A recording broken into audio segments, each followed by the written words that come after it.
It began in the attic of a farmhouse in northern France. A renovation team found a rusted metal tin behind a false wall.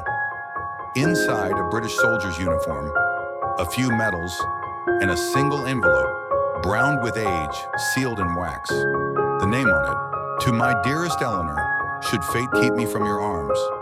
The letter was dated April 6, 1917. The same week the United States entered the war. The ink was faded, but the words, oh, the words still breathed. The man behind the letter was Private James Arthur Rowe, a 22-year-old from Yorkshire, England. He joined the war in 1916, during what was then called the War to End All Wars. A farm boy, a poet at heart, he and Eleanor Whitmore had grown up 2 fields apart. Neighbors, childhood sweethearts. They used to pass notes through a hole in the stone fence. She called him Jamie. He called her Lainey. When James left for war, he promised her he'd write every week. And he did, until his letter suddenly stopped. "My dearest Eleanor, if you are reading this, then I have not returned to your arms. And my greatest regret is not that I will not live, but that I will not live to grow old with you. I remember your laughter echoing in the orchard the summer before I left. The way your hand fit perfectly in mine under the apple tree. I carry those moments with me like armor. The trenches are cold, Eleanor. Colder than I thought possible. But thoughts of you keep me warm. Every star above no man's land reminds me of your eyes, clear and full of promise. If I could have one more day, it would be the one we dance barefoot in the rain. Just you, me, and the muddy grass beneath our toes. I never told you, but that was the day I knew. I would love you until the end of my days, and beyond. Please don't let your heart break for me. Let it beat louder, live harder, love again. My love for you is not a chain to bind you, but a wind at your back to lift you. Forever yours, Jamie." Private Rowe died during the Second Battle of Arras, just 3 days after writing the letter. He was struck by shell fire and buried in a makeshift grave.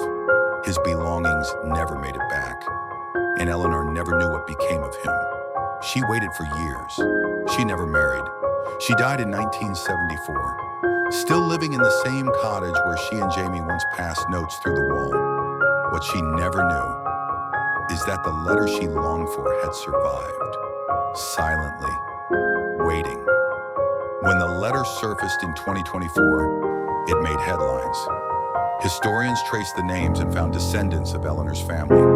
Among them, her great-niece, Margaret Whitmore, now in her 80s. When she read the letter, she wept. She remembered her Aunt Lainey as a quiet woman, always with a faraway look and a locket she never opened. Inside that locket, it turns out, was a pressed apple blossom and a small note that said, "Dance with me when the rain comes."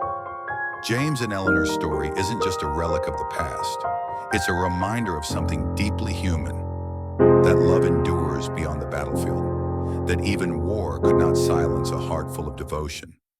One letter, one voice, one love that outlived the trenches, the bombs, the silence of a century. We live in a world that moves fast, too fast to write letters, too noisy to hear the whispers of the past. But maybe, just maybe, we should slow down and listen. Because sometimes the most powerful messages aren't tweets or texts. They're ink on paper, from a heart that dared to love, even in the darkest of times. If this letter moved you, tell someone you love them today. Write them something they can hold, something that might last 100 years. Subscribe for more untold stories